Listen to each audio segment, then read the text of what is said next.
Bapak Ibu Saudara yang terkasih, kita berada dalam rumpun pemberitaan firman Tuhan pada saat ini. Namun sebelum itu mari kita berdoa untuk memohon bimbingan dari Roh Kudus. Mari kita berdoa. Allah Bapa yang bertahta di dalam kerajaan sorga, di hari kemenangan-Mu pada saat ini, kami boleh bersyukur untuk setiap peristiwa iman yang boleh terjadi dalam kehidupan kami. Bapa, pada saat ini juga kami akan membaca dan merenungkan firman Tuhan. Bimbinglah dan tuntunlah kami agar kami dapat mengerti dan memahami akan pesan firman Tuhan yang menjadi pedoman kami dalam menjalani hari lepas hari, secara khusus dalam memasuki minggu kerja yang baru. Bersabdalah karena kami telah bersedia. Amin. Bapak Ibu Saudara terkasih, mari berdiri. Pembacaan Alkitab kita pada pagi hari ini terambil dalam Kisah Para Rasul 19 pada ayatnya yang pertama sampai dengan yang ke-12. Kisah Para Rasul 19 ayatnya yang pertama sampai dengan yang ke-12 saya akan bacakan untuk kita sekalian pada ayatnya yang ke-8 saja sesuai dengan perenungan Sabda Bina Umat pada saat ini. Firman Tuhan menyatakan, selama 3 bulan Paulus mengunjungi rumah ibadat di situ dan mengajar dengan berani. Oleh pemberitaannya ia berusaha meyakinkan mereka tentang kerajaan Allah. Demikian pembacaan Alkitab kita pada saat ini. Yang berbahagia adalah kita yang akan mendengar dan melakukannya dalam kehidupan hari lepas hari. Terpujilah Kristus, haleluya. Haleluya, haleluya, haleluya. Dipersilakan duduk kembali. Iya, Bapak Ibu Saudara terkasih, selamat pagi dan selamat hari Minggu untuk kita sekalian. Dan selamat memasuki ungkapan syukur atas setiap peristiwa iman yang terjadi hingga saat ini. Dan secara khusus Bapak Ibu Saudara terkasih, kita semua boleh memasuki bulan Oktober dengan penuh sukacita. Bapak Ibu Saudara terkasih, tema perenungan firman Tuhan saat ini yaitu tentang kegigihan dan ketekunan dalam melayani. Bapak Ibu Saudara terkasih, jas merah. Jangan sekali-sekali melupakan sejarah. Demikian semboyan yang disampaikan oleh Presiden Soekarno ketika ia sedang menyampaikan pidato terakhirnya dalam acara Hari Ulang Tahun Republik Indonesia pada tanggal 17 Agustus tahun 1966. Di mana Bapak Ibu Saudara terkasih, semboyan tersebut hendak memberikan peringatan serta penguatan kepada kita sekalian bahwa kita akan menghadapi tahun yang gawat, perang saudara dan sebagainya. Dan itulah realita kehidupan yang saat ini sedang kita hadapi bersama-sama. Dan tentunya Bapak Ibu Saudara terkasih, kita semua, yaitu Bapak Ibu Saudara dan juga saya, semakin dikuatkan dalam menjalani kehidupan ini, terutama ketika kita sedang melayani umatnya, terutama melayani di daerah pedalaman yang masih membutuhkan perhatian kita bersama. Seperti halnya yang dialami oleh Rasul Paulus ketika ia sedang melayani di Efesus. Bapak Ibu Saudara yang dikasihi oleh Tuhan Yesus Kristus, pembacaan Alkitab kita pada saat ini yang terambil dalam Kisah Para Rasul 19 ayatnya yang pertama sampai dengan yang ke-12 ini, dia mengisahkan tentang perjalanan kehidupan Rasul Paulus ketika ia sedang melaksanakan perkunjungan di Efesus. Bapak Ibu Saudara yang dikasihi oleh Tuhan Yesus Kristus, di mana dalam perkunjungannya tersebut Paulus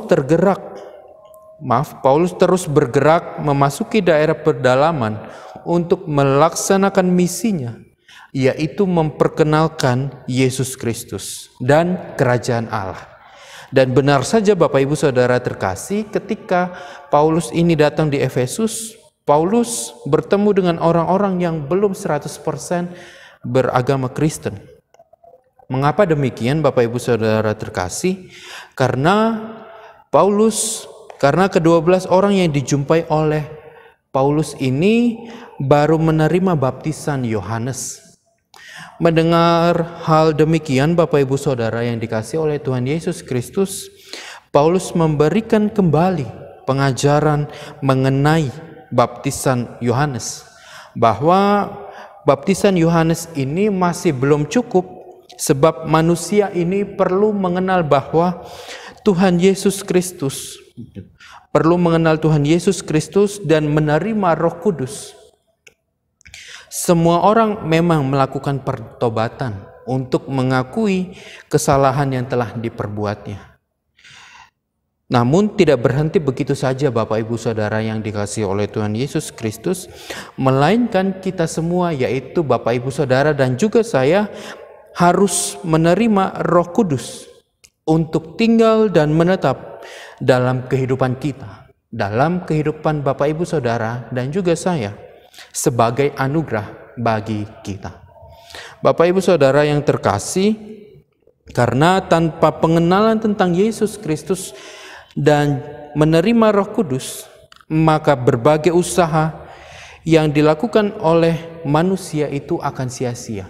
Artinya begini, Bapak Ibu Saudara, kita harus benar-benar mengenal yang namanya Yesus Kristus dan Roh Kudus itu dalam kehidupan kita. Kalau kita tidak melakukan hal tersebut, maka usaha kita yang selama ini untuk mengenal Yesus Kristus dan menerima Roh Kudus dalam kehidupan kita itu akan menjadi sia-sia. Itulah sebabnya Yohanes Pembaptis memperkenalkan dan menunjuk pada Yesus yang akan membaptis dengan Roh Kudus. Ia menyampaikan agar semua orang percaya kepada Yesus Kristus dan menerima Roh Kudus yang akan menuntun dan memperbaharui hidup manusia. Namun apa yang telah dilakukan oleh Paulus bagi orang-orang di Efesus, Bapak Ibu Saudara terkasih, tidak sedikit dijumpai dengan yang namanya kebencian dan lain sebagainya. Melainkan hal tersebut, Bapak Ibu Saudara terkasih, merupakan suatu tantangan yang harus dihadapi oleh Paulus untuk terus memberitakan Injil, serta memperkenalkan Yesus Kristus sebagai penolong yang sejati. Kemudian Bapak Ibu Saudara terkasih, atas peristiwa iman yang dialami oleh Paulus pada perenungan firman Tuhan pagi ini, tentunya sering terjadi dalam kehidupan kita, dalam setiap langkah kehidupan Bapak Ibu Saudara dan juga saya. Terutama ketika kita sedang melayani bersama-sama, di mana banyak orang tidak menyukai akan sikap dan tingkah laku yang telah kita berikan, yang telah kita wujudkan. Dan itulah sebuah tantangan terkecil yang harus kita hadapi bersama, serta kita memerlukan hikmat untuk bisa melewati itu semua. Dan tentunya Bapak Ibu Saudara terkasih, kita semakin dikuatkan, sebab kita melayani bukan untuk dikenal, melainkan kita melayani untuk menjadi pribadi yang bisa membawa berkat dan bisa membawa damai sejahtera dalam kehidupan ini. Oleh karena itu Bapak Ibu Saudara terkasih, pesan perenungan firman Tuhan saat ini yang menjadi landasan utama kita sebagai masyarakat yang hidup di kota Kendari, dalam hidup bermasyarakat dan hidup berjemaat, pesan yang pertama, marilah kita belajar dari sikap dan keteladanan dari Paulus. Sekalipun Paulus dibenci oleh banyak orang, tetapi ia tetap setia, ia tetap taat dan tekun dalam memberikan pengajaran kepada orang-orang yang mau belajar untuk kehidupan yang lebih baik lagi, terutama mengenal Kristus lebih dalam sebagai anugerah keselamatan dalam kehidupannya.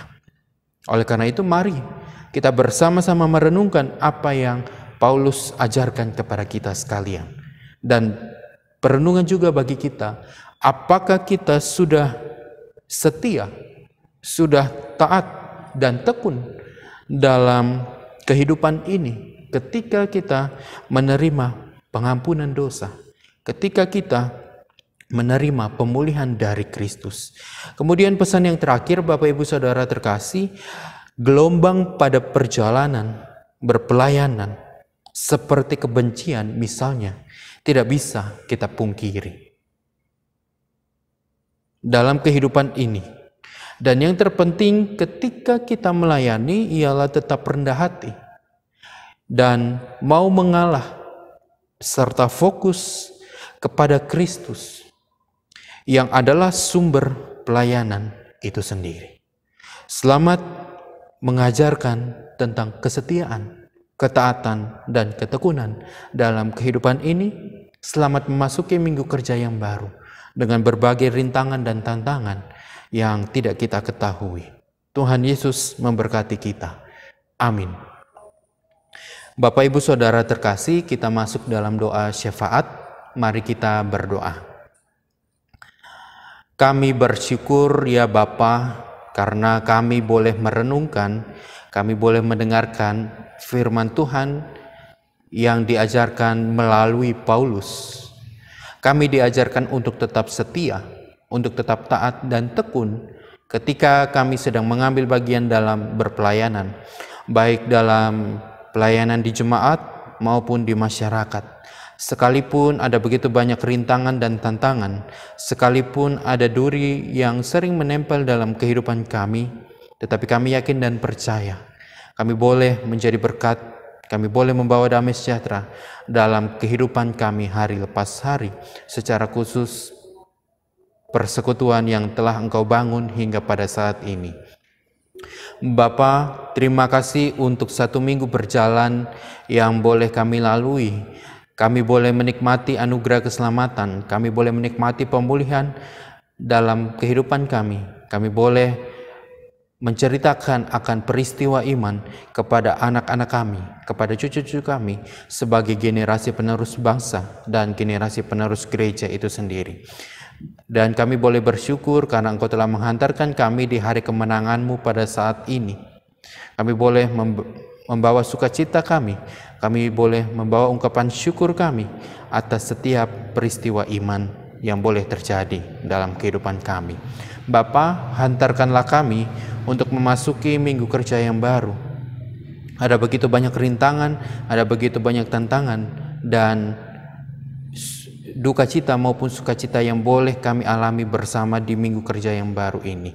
Sekalipun kami ketahui apa yang akan terjadi, tetapi kami yakin dan percaya bahwa Engkaulah Tuhan yang adalah Tuhan dan Juru Selamat kami. Boleh kami lewati, kami boleh memasuki minggu kerja yang baru. Bapa, kami boleh menikmati sukacita dan duka cita dalam kehidupan kami. Kami boleh bersukacita karena atas pertambahan usia bagi orang-orang yang kami kasihi. Kami boleh berduka cita ketika pandemi COVID-19 masih berada di dalam tengah-tengah kehidupan kami. Kami bersyukur Bapa karena Engkau masih memberikan kami kesehatan, memberikan kami umur panjang dan sukacita untuk bisa melewati itu semua. Dan kami juga berdoa untuk bangsa dan negara kami, Engkau memberkati presiden, wakil bersama dengan para menteri dari yang ada di kota maupun yang ada di pedalaman.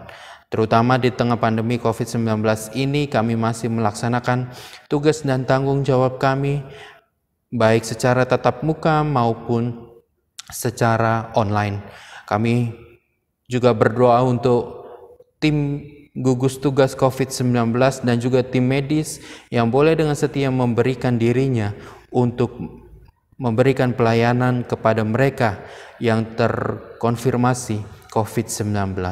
Kami memohon kepadamu Bapa agar mereka boleh melewati itu semua dengan penuh sukacita dan damai sejahtera. Bapa, sebentar kami juga akan memberikan persembahan syukur kami sebagai wujud tugas dan tanggung jawab kami dalam kehidupan kami, karena Engkau telah memberikan kami berkat jasmani dan rohani dan dalam kehidupan kami. Inilah doa dan ungkapan syukur kami Bapa yang kami alaskan di dalam satu nama, Tuhan Yesus Kristus yang adalah Tuhan dan Juru Selamat kami yang hidup, yang telah mengajar kami berdoa. Bapa kami yang ada di sorga, dikuduskanlah namamu, datanglah kerajaanmu, jadilah kehendakmu di bumi seperti di sorga. Berikanlah kami pada hari ini makanan kami yang secukupnya, dan ampunilah kami akan kesalahan kami, seperti kami juga mengampuni orang yang bersalah kepada kami. Dan janganlah membawa kami ke dalam pencobaan, tetapi lepaskanlah kami daripada yang jahat.